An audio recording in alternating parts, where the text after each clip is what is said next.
Bapak, Ibu, Saudara, Saudari, serta adik-adikku yang terkasih, dari Den Haag bersama keluarga Katolik Indonesia Unasanta, saya Pater Clemens Hayun SVD, menyampaikan selamat bertemu kembali. Pada minggu biasa ke-32 ini kita kembali disuguhi secangkir kopi rohani lewat renungan ini. Mari kita awali dengan doa. Dalam nama Bapa dan Putra dan Roh Kudus. Amin.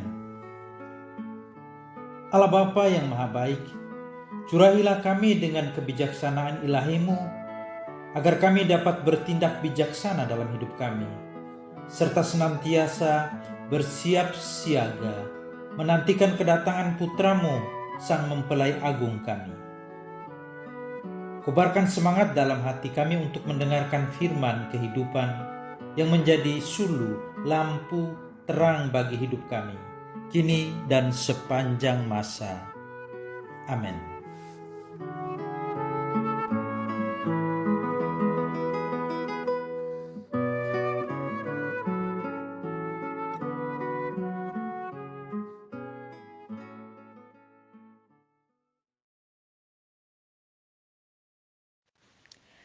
Inilah Injil Yesus Kristus karangan Matius bab 25 ayat 1 sampai dengan 13.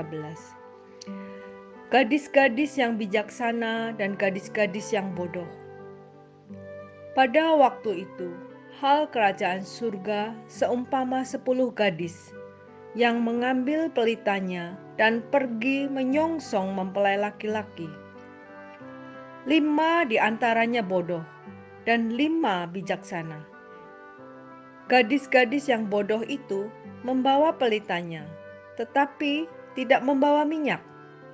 Sedangkan gadis-gadis yang bijaksana itu membawa pelitanya dan juga minyak dalam buli-buli mereka.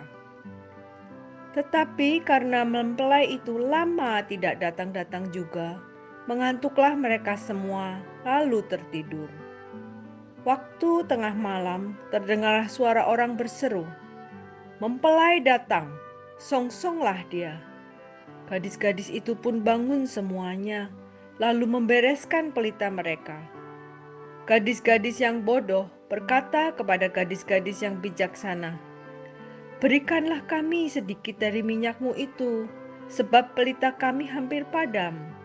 Tetapi jawab gadis-gadis yang bijaksana itu, "Tidak, nanti tidak cukup untuk kami dan untuk kamu. Lebih baik kamu pergi kepada penjual minyak dan beli di situ." Akan tetapi, waktu mereka sedang pergi untuk membelinya, datanglah mempelai itu, dan mereka yang telah siap sedia masuk bersama-sama dengan dia ke ruang perjamuan kawin, lalu pintu ditutup. Kemudian datang juga gadis-gadis yang lain itu dan berkata, "Tuan, Tuan, bukakanlah kami pintu." Tetapi ia menjawab, "Aku berkata kepadamu, sesungguhnya aku tidak mengenal kamu. Karena itu berjaga-jagalah, sebab kamu tidak tahu akan hari maupun saatnya." Demikianlah Injil Tuhan.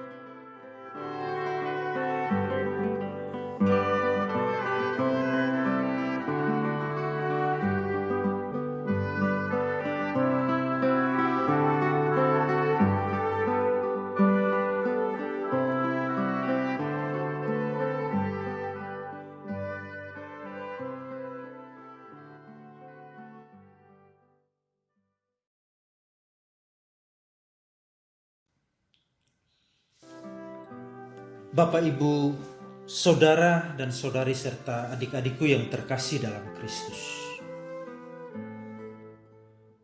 Dalam Injil beberapa minggu yang lalu kita dengar Yesus menceritakan perumpamaan tentang kerajaan surga seperti seorang raja yang mengadakan pesta nikah untuk putranya.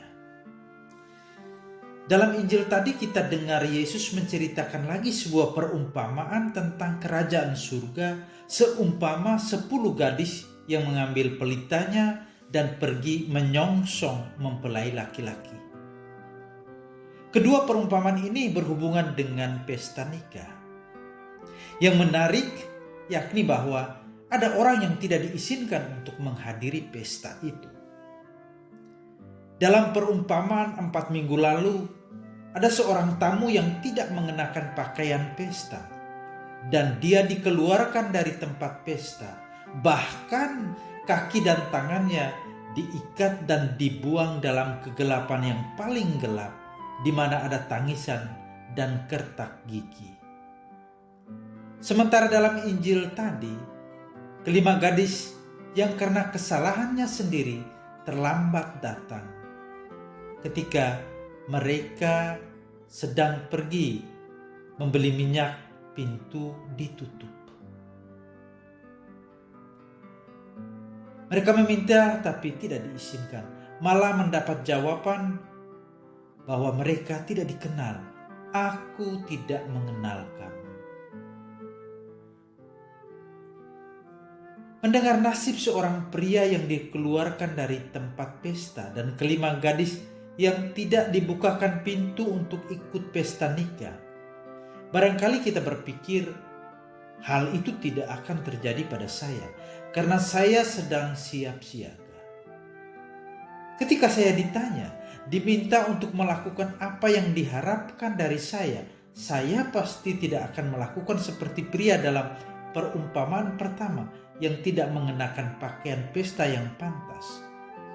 Juga saya tidak mau seperti kelima gadis yang tidak bijaksana, yang tidak memikirkan bahwa lampu minyak tidak mungkin akan menyala sendiri atau bertahan dan lama menyala bila tidak ada minyak. Boleh jadi kita pun bertanya, bagaimana hal itu bisa terjadi? Bahwa gadis-gadis itu tidak sempat memikirkan minyak, padahal lampu minyak memerlukan minyak supaya sumbu bisa menyala. Ataukah mereka begitu menikmati dandanan mereka sendiri untuk datang ke pesta nikah, membayangkan dengan siapa mereka akan bertemu, berkenalan, dengan siapa mereka akan bernyanyi dan berdansa, dengan pemuda mana yang akan memikat hati mereka. Atau kalau kita sesuaikan dengan zaman sekarang, bahwa boleh jadi gadis-gadis itu lebih asik dengan mainan di iPhone mereka, sehingga mereka tidak berpikir untuk mengisi minyak secukupnya pada lampu atau membawa minyak sebagai persediaan untuk digunakan. Mungkin kita pun bertanya, mengapa kelima gadis yang bijaksana yang memiliki persediaan minyak dalam buli-buli tidak membagikan minyak ke mereka yang tidak punya? Bukankah kita harus saling berbagi, mengasihi sesama?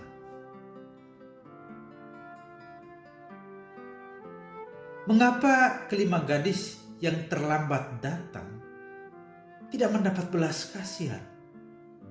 Bukankah kita harus berbelas kasihan kepada yang lain? Apalagi mereka ada di depan pintu. Mengapa pintu tidak dibuka?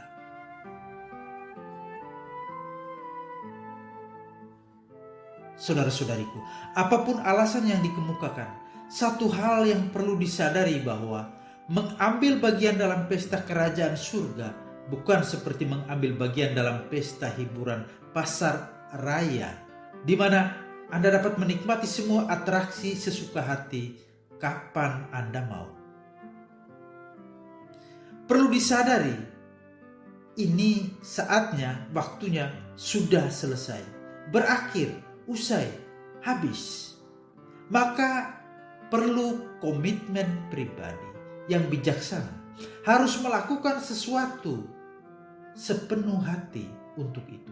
Harus ada kesediaan yang ikhlas untuk berpartisipasi dalam pesta kerajaan surga, untuk mengambil bagian dalam perjamuan bersama sang mempelai, yakni Yesus.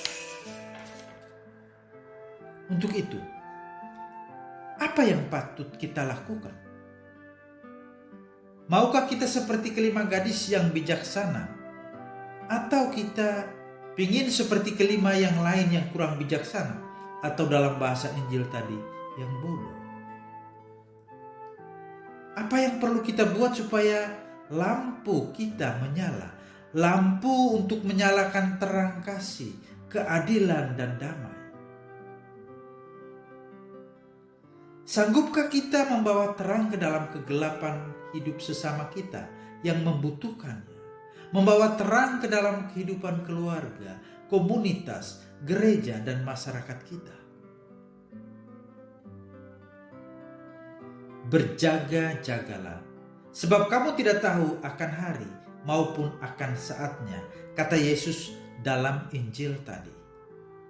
Hari, saat, dan jam itu mengacu pada pengadilan akhir.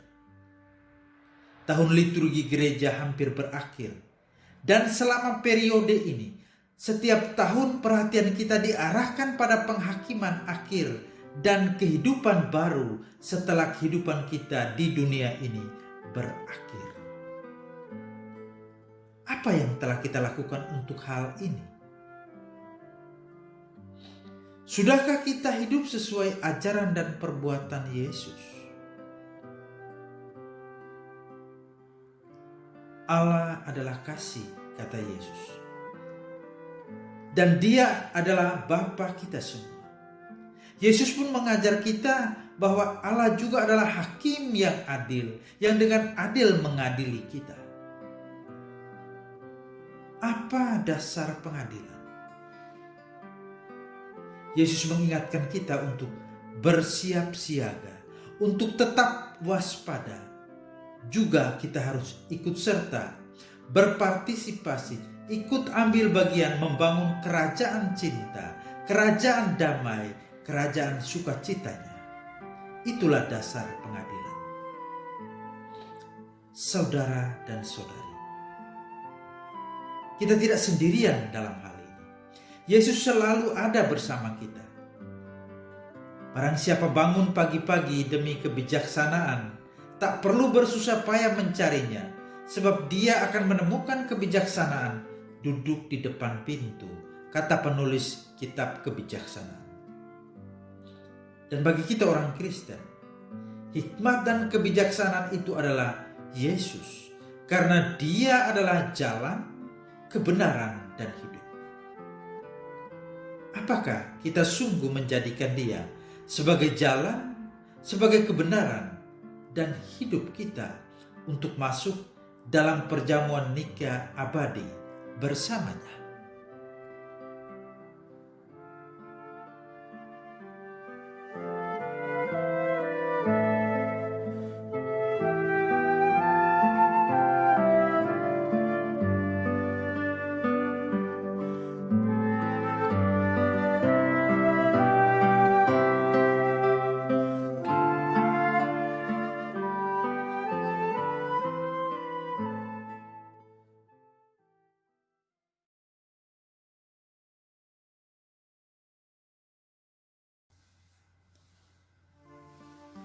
Bapak, Ibu, saudara-saudari, serta adik-adikku yang terkasih,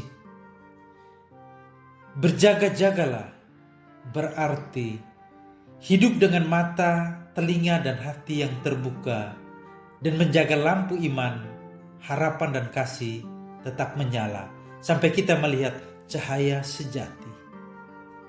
Semoga kita dari hari ke hari semakin bertumbuh menuju cahaya sejati yang tak terpadamkan oleh berkat Allah yang Maha Kuasa, Bapa dan Putra dan Roh Kudus. Amin.